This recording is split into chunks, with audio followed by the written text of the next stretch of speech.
नमस्कार श्रोते मित्र हो. भयकंप सादर करीत आहे ज्येष्ठ कादंबरीकार देवदत्त पाटील लिखित कादंबरी शापित सावल्या. प्रकरण पहिले. जयसिंगनगर रेल्वे स्टेशनवर पुणे कोल्हापूर पॅसेंजर थांबता क्षणी विजयानं प्लॅटफॉर्मवर चपळाईनं हलकीशी उडी घेतली.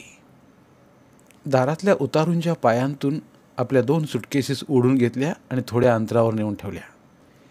ती परतली तेव्हा दाराशी रेटारेटी सुरू झाली होती. उतरणारे घाई करीत होते, चढणारे उतावीळपणानं एकमेकाला बाजूला ढकलत पुढे दाबत आत घुसत होते. एक हडकुळा इसम खाली उतरण्याच्या प्रयत्नात होता, पण आत येणाऱ्या गर्दीच्या मुसंडीमुळे तो सारखा मागे रेटला जात होता. काहीजण ओरडून त्याला दारातनं लवकर बाजूला हटायला सांगत होते, पण त्या बहिरोबावर कुणाच्याही आरडाओरडीचा यत्किंचितही परिणाम झाल्याचं दिसून येत नव्हतं. त्याच्या खप्पड चेहऱ्यावर सुरकुत्यांच्या जाळ्यातील एकही सुरकुती हलत नव्हती. एक चिडका दांडगे सूर त्याच्या दंडाला धरून खाली खेचण्याच्या बेतात असतानाच विजया मोठ्या चलाखीनं गर्दीतनं घुसून दाराशी पोचण्यात यशस्वी झाली आणि तिनं आपल्या दादांचा हात धरला. एका देखण्या शहरी तरुणीचा तो इसम कुणीतरी संबंधित आहेसं बघून लोकांनी त्याला खाली उतरू देण्याचं सौजन्य दाखवलं. विजयानं दादांना त्या धुमाळीतनं बाहेर काढून दूर सुटकेसीत जवळ आणलं. आत्ता कुठं तिनं सुटकेचा श्वास सोडला. ती कमरेला खोवला रुमाल घेऊन आपल्या कमळावरला घाम टिपत निवांतपणे प्रवाशांशी उतरण्याची चढण्याची धांदल गोंधळ पाहत उभी राहिली. या छोट्या स्टेशनवर गाडी फार वेळ उभी राहत नसल्यानंच सर्वांची गडबड घाई चालली होती. गार्डनं दीर्घशी कर्कश शिटी दिली तसं विजया किंचितशी दचकली. त्या आवाजाच्या रोखानं तिनं सहज दृष्टी वळवली. एक डबा सोडून फर्स्ट क्लासचा डबा होता. त्याच्या दाराजवळ शुभ्र तलम उंची वस्त्र लावलेली एक मध्यमवयीन खानदानी दिसणारी स्त्री एका अद्ययावत फॅशनच्या कपड्यातील तरुणाशी बोलत राहिलेली दिसली. शिटीचा आवाज ऐकून त्या स्त्रीनं मागच्या डब्याजवळ थोड्या अंतरावर हातातलं हिरवं निशाण उंचावून हलवणाऱ्या गार्डाकडे बघितलं. त्यानं तिला थोडं पुढं झुकून मान लावून अभिवादन केलं. गार्डानं नम्रतेनं नमस्कार करावा इतक्या महत्त्वाची ती व्यक्ती कोण असावी या विचारानं कुतूहलानं विजया तिच्याकडेच पाहू लागली. तेव्हा तिच्या लक्षात आलं की बरीच खेडूत मंडळी, काही सुशिक्षित नोकरदार वाटणारी माणसं तिच्या जवळून जाताना घाईत असतानाही नमस्कार करतायत. ती बाई किंचितचं सरावाचं हसू मुद्रेवर खेळवीत त्या नमस्कारांचा स्वीकार करत होती. पुढ्यात उभ्या असलेल्या तरुणाशी तिचं बोलणं चालूच होतं. विजया स्वाभाविक कुतूहलानं त्या दोघांकडे पाहत असतानाच एकदम गाडी भयंकर कर्कशपणे किंचाळू लागली. दादांनी तिच्या दंडाला धरून एकदम जोरानं गदागदा हलवलं तेव्हा कुठे तिला जाणीव झाली की दादाही फाटक्या चिरक्या आवाजात विचित्रपणे किंचाळत आहेत. घसा खरडवून चमत्कारिक आवाज काढत आहेत. एका मागच्या डब्याकडे हातानं निर्देश करून काही दाखवत आहेत. विजयानं तिकडं बघितलं, पण काहीच विशेष दिसलं नाही. ती स्त्री मात्र आता डब्यात जाऊन खिडकीशेजारी बसली होती आणि तो तरुण खालीच प्लॅटफॉर्मवर उभा होता. गोंधळलेल्या चेहऱ्याने विजया दादांच्या तोंडाकडे बघू लागली आणि त्यांची ती प्रक्षुब्ध अवस्था बघून भयचकितच झाली. त्यांच्या चेहऱ्यावर भयान भाव उमटले होते. विस्पारल्या डोळ्यात एक वेगळी चमक होती. मुद्रेवरच्या सगळ्या सुरकुत्या पार विस्कटल्या होत्या. शरीर थरथर कापत होतं. मानेवरल्या शिरा टपोरून ताणल्या गेल्या होत्या.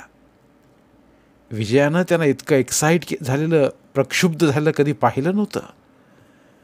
मूकबधीर वडिलांच्या आवाजाचं अस्तित्वच नसल्या जगात ती वाढली होती. त्यामुळं भाषेच्या माध्यमाशिवाय त्यांच्या हालचाली, हावभाव, खानाखुणा, शरीरावस्था यांच्या सहाय्यानं त्यांचे विचार, त्यांच्या भावना, त्यांच्या इच्छा, सूचना विनासायास आणि अविलंब जाणून घेण्याची तिला सवय झाली होती. त्यांच्या मुद्रेवरचे डोळ्यातले भावतरंग तिला सहज ओळखून येत. त्यांचा अर्थ प्रतीत होई. त्यांच्या मनाचं प्रतिबिंब बाह्यांगावर उमटलेलं, हालचालीतून व्यक्त झालेलं पाहण्याचा आणि समजून घेण्याचा तिचा आभास होता. म्हणूनच आजवर शब्दनादा अभावी विचारांच्या देवाणघेवाणीत वा व्यवहारात कधी अडलं नडलं नव्हतं. पण आज दादांचं शरीर तिला पूर्णपणे अपरिचित भाषा बोलत होतं आणि ती दिग्मुख होऊन असहाय्यपणे त्यांच्या अनाकलनीय खानाखुनाने हावभाव बघत उभी होती. दादा एखाद्या मुक्या प्राण्याप्रमाणे चित्कारत होते आणि तिला काही कळत नव्हतं. ती त्यांनी निर्देश केलेल्या दिशेला पुन्हा पुन्हा बारकाईनं बघत होती आणि तिला काहीच विशेष वेगळं आढळत नव्हतं. विजया त्यांना शांतवण्याचा प्रयत्न करीत असतानाच गाडी सुटली. तिने एक झटका दिला आणि फासफूस झाकझुक करीत लगेच वेग घेतला. विजया आणि दादा कोल्हापूरच्या दिशेनं वेगानं धावत जाणाऱ्या गाडीकडे बघत राहिले. सरळ रेषेत दूर जाणाऱ्या गाडीचा पाठीमागचा भाग शेवटी काळपट चौकोनासारखा दिसत होता. तो लवकरच बारीक ठिपक्यासारखा दिसू लागला. अखेरीस तोही अदृश्य झाला. विजयानं उगीचच एक उसासा सोडला. तिने वळून प्लॅटफॉर्मवर नजर फिरवली. 2-4 मिनिटातच तिथं शुकशुकाट झाला होता. गेटजवळ उभा असलेला स्टेशन मास्तर तिकीट गोळा करून आपल्या ऑफिसात परत जाण्याच्या घाईत दिसत होता. विजया जलद पावलाने त्यांच्याकडे गेली. इथं कोणी हमाल दिसत नाहीत. पर्समधली 2 तिकीटे काढून त्याच्यापुढे धरत तिने चौकशी केली. त्यानं एकवार चष्म्यातून तिला नीट निहाळून बघितलं. मग तिकीटं घेऊन चष्म्यापुढे धरली. पुणे जयसिंगनगर. त्यानं स्वतःशीच मोठ्यानं वाचलं. एक हमाल असतो इथे, पण आज सकाळपासून कुठे गायब झालाय कुणास ठाऊक. कुठं जायचं तुम्हाला? बाहेर तिकडे टांगेवाले आहेत. स्टेशन मास्तर आस्थापूर्वक बोलला. आम्हाला कुठं बरं? 1 मिनिट. गावाचं नाव थोडं चमत्कारिकच आहे. काय बरं? अर्धवट स्वतःशी पुटपुटत विजयानं पर्समधला पत्ता लिहिलेला कागद शोधून काढला. त्याची घडी उलगडून तो वाचला. जानोळी. आम्हाला जानोळीला जायचं आहे. किती लांब आहे इथून? कसं जावं लागतं? बसेस आहेत की टांग्यानं? जानोळीला कोणाकडे जायचं तुम्हाला? पाठीमागून अनोळखी आवाजातला प्रश्न ऐकून विजयानं वळून प्रश्नकर्त्याकडे वळून बघितलं. तर तो मगाशी गाडीत बसून गेलेल्या स्त्रीबरोबर बोलत असलेला तरुण. त्या अपरिचिताच्या चौकशीने ती गोंधळलीच, संकोचली. त्याचा प्रश्न अनुत्तरित राहिला. हे जानोळीकर इनामदार आहेत. म्हणजे तुमची आयती सोय झाली बघा. तुम्ही जाता त्यांच्या जीपमधूनच. त्या स्टेशन मास्तरनं सुचवलं. No thanks. आम्ही ST बसने किंवा टांग्याने जाऊ, विजया घाईनं म्हणाली. तो तरुण इनामदार काही बोलणार तोच त्या स्टेशन मास्टरची टॉकिंग ट्रेन परत सुरू झाली. तुम्ही पुण्याचे लोक म्हणजे नुसते हे बघा. या भागातल्या लोकांचं औदार्य आणि पाहुणचार तुम्हाला ऐकून तरी माहीत असायला नको का? अहो मला विचारा की. मी गेली 5 वर्षे अनुभवतोय त्यांचा दिलदारपणा. अहो रोजची भाजीसुद्धा यांच्या मळ्यातूनच येते आमच्याकडे आणि यांची जीभ कधी रिकामी दिसणार नाही बघा. रस्त्यातली माणसं भरून घेतच पुढे धावत असते बघा. तुम्ही अजिबात संकोच बाळगू नका. आपलीच जीभ समजून बसायचं. अहो पण विजयानं मध्येच बोलण्याचा अयशस्वी प्रयत्न केला. ही साधी माणसं नाहीत बाई. देव माणसं आहेत, देव माणसं. माईसाहेब आमदार आहेत, पण काय गरिबांची कळकळ. वागणं काय एकदम सोळाने निर्मळ बघा मनानं. तुमची एक्सप्रेस थांबतीये शेट्टी मास्तर की लाल निशाणच दाखवायला पाहिजे आता? इनामदार हसत बोलले. तसं शेट्टी मास्तरही ओशाळून हसला. हे पहा मिस, तुम्ही उगीच ऑकवर्ड वाटून घेऊ नका. मी काही खास तुम्हाला जानोळीला सोडायला येत नाही आहे. रिकामी जीप घेऊन जातोय तेव्हा आणखी कोणीतरी माणसं बसणारच.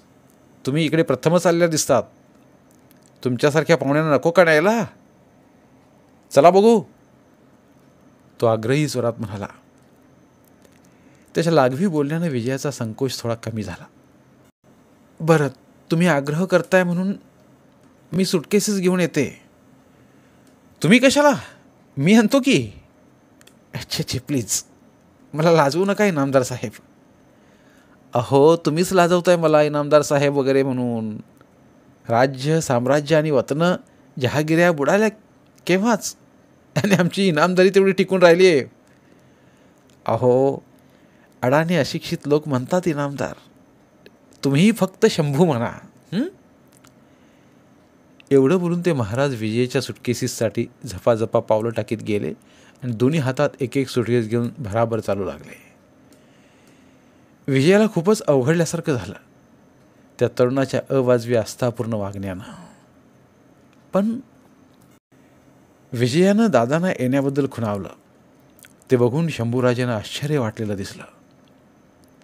तो साधा शर्ट पायजमा घातला फाटक्या अंगाचा इसम या सुंदर शहरी तरुणीचाच कुणीतरी असेलचं वाटलं नव्हतं. त्याचा तो भाव विजयानं ओळखला.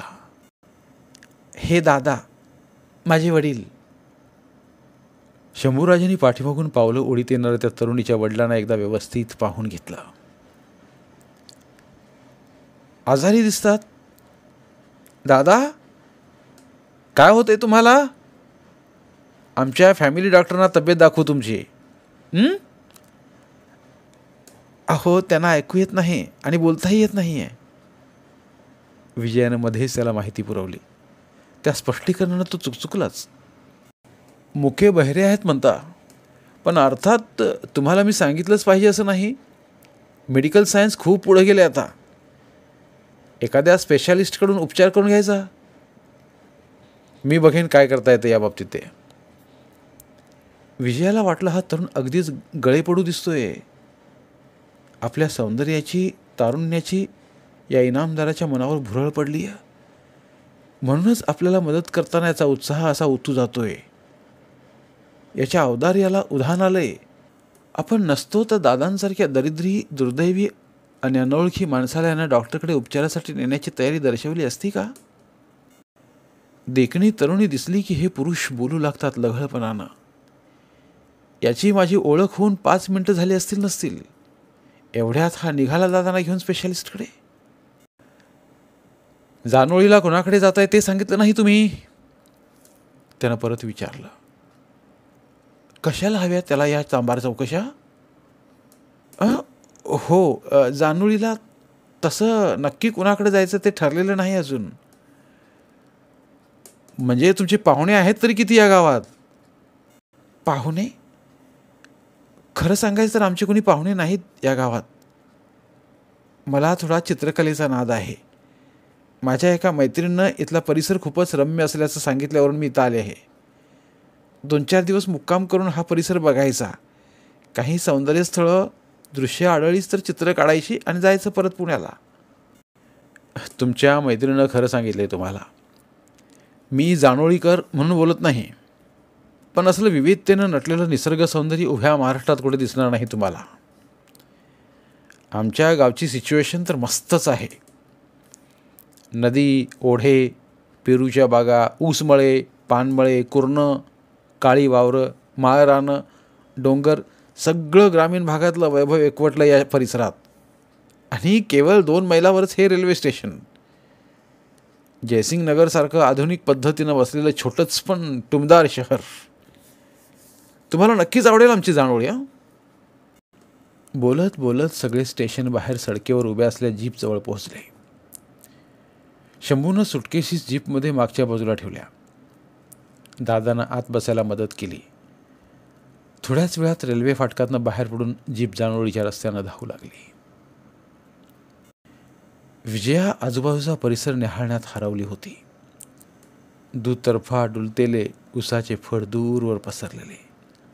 अधूनमधून पानमळे, काही मळ्यातून उंचच उंच नारळी, कुठे कुठे बांधाला आंबा. त्या बारमाही पाणी पिणाऱ्या रानातल्या हिरव्या गारव्यामुळे ऊन अजिबात जाणवत नव्हतं. हिरव्यागार पिकांनी, झाडाझुडपांनी वैशाखी वनव्याचा ताव गारवून टाकला होता. उजव्या बाजूला मैलभराच्या अंतरावर माळरानांचा उंच टापू दिसत होता. पुढे सह्याद्रीच्या तुटक डोंगर रांगा पसरल्या होत्या. हा भाग निसर्गरम्य होता यात शंकाच नव्हती. आपण खरोखरच चित्रकार असतो तर. विजयाच्या मनात विचार आला. तिनं त्या जानोळीकर इनामदाराला आपण चित्रकार असल्याचं खोटंच सांगितलं होतं. ऐनवेळी सुचलं ते ती बोलून गेली होती. चित्र काढण्यासाठी पुण्याहून इतक्या दूरचा गाव शोधित येण्याचं कारण नव्हतं. मात्र एका छायाचित्रातल्या व्यक्तीच्या शोधात ती इकडे आली होती. काल सकाळीच तिच्या दादांनी केसरीत आलेला एक फोटो तिला दाखवला होता. त्या फोटोखालची बातमी वाचून तिनं त्या व्यक्तीचा पत्ता शोधून काढला होता. विजयानं पर्समध्येच ठेवला तो वृत्तपत्राचा कागद बाहेर काढला. घडी उलगडून तो डोळ्यांपुढे धरला. ब्लॉक थोडा अस्पष्टच उमटला होता. फोटोवर काही काळे डाग पडले होते. त्या व्यक्तीला ती नीट निरखून बघू लागली. तिची स्वच्छ स्पष्ट प्रतिमा मनचक्षूपुढे उभी करण्याचा प्रयत्न करू लागली. शिवाय दादाने दाखवलेल्या त्या जुनाट फोटोतील व्यक्तीही डोळ्यांपुढे आणली. हळूहळू ती व्यक्ती तिच्या मनात जिवंत साकार होऊ लागली. आणि मग एकदम तिला आठवलं, स्टेशनवर या शंभूंशी बोलत उभी होती ती स्त्री आणि या फोटोतली स्त्री, या दोघीत खूपच साम्य आहे. नव्हे, ती एकच व्यक्ती असावी. तो स्टेशन मास्तर सुद्धा म्हणाला, माईसाहेब आमदार आहेत. म्हणजे माईसाहेबच या बातमीतले आमदार श्रीमती पद्मिनी राजे जानोळीकर आहेत. तर म्हणजे आपल्या आईलाच पाहिलं आपण. त्या विचारानंच ती रोमांचित झाली. भावनातिशयानं तिनं जवळ बसल्या दादांचा हात घट्ट पकडला. दादाने तिच्या हातातला तो कागद घेऊन फोटो पाहिला आणि हाताने खानाखुणा करून जोरदारपणे तिला जाणवून दिलं की स्टेशनवर तुला मी हीच गोष्ट सांगत होतो. तुला तुझी आईच दाखवत होतो. मी माझ्या पत्नीलाच पाहत होतो. मग हा शंभू इनामदार कोण? याचं खानदानी देखणं व्यक्तिमत्व पाहून वाटतं की याला विचारून घ्यावं का? विजया अगदी अधीर झाली होती.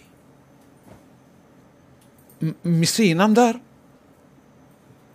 तुम्हाला सांगितलंय माझं नाव. मी शंभूराजे जानोळीकर. मला तुम्ही केवळ शंभू म्हटलं तरी चालेल. बोला, काय म्हणताय? जीपचं व्हील सांभाळत मागे वळून पाहत त्यानं विचारलं, स्टेशनवर तुम्ही ज्यांना पोहोचवायला गेला होता त्या आमच्या माईसाहेब, माझी आई आमदार पद्मिनी राजे जानोळीकर. या भागातली जनता त्यांना माईसाहेब म्हणूनच ओळखते. ही बागायती बघतायत, पूर्वी कोरडवाहू शेतीच होती ते. पण माईसाहेबांनी नदीवर लिफ्ट इरिगेशनची स्कीम करून ही रानं सगळी भिजवली. ही समृद्ध शेती आमच्या माईसाहेबांच्या कर्तृत्वाचं फळ आहे म्हणा. शंभूराजे असंच काहीतरी बोलत राहिले. विजया मात्र वेगळ्याच भावविचाराने एक्साईट झाली होती. मनात अनोख्या भावनांचा कल्लोळ माजला होता. शंभूराजे इनामदार आपले बंधू, शंभू आपला भाऊ, आम्ही दोघंही एकाच आईची लेकरं. पण हा शंभू जानोळीचा इनामदार आहे. एका आमदार स्त्रीचा पुत्र आहे. एका खानदानी नामवंत स्त्रीचा पुत्र आहे. आणि आपण एका बदनाम कुलटेची, एका व्यभिचारी बाईची लेक. धन्यवाद. उर्वरित कादंबरी पुढील भागात. धन्यवाद. प्रिय श्रोते मित्र हो, आपल्यासाठी एक आवाहन. आमच्या चॅनलच्या प्लेलिस्ट विभागात तुमच्यासाठी शेकडो कादंबऱ्यांचे ऑडिओ बुक्स उपलब्ध आहेत. तिथे प्रत्येक कादंबरीचे सर्व भाग एकत्रित मिळतील. त्यामुळे सध्या सुरू असलेल्या क्रमशः कादंबरीच्या पुढील भागासाठी वाट पाहण्याची गरज नाही. तुमच्या वेळेनुसार तुम्ही संपूर्ण कादंबरी सलगपणे ऐकू शकतात आणि साहित्याचा आस्वाद घेऊ शकता. कृपया आमच्या चॅनलच्या होमपेजवर जाऊन प्लेलिस्ट चेक करा आणि तुमची आवडती कादंबरी निवडा. धन्यवाद.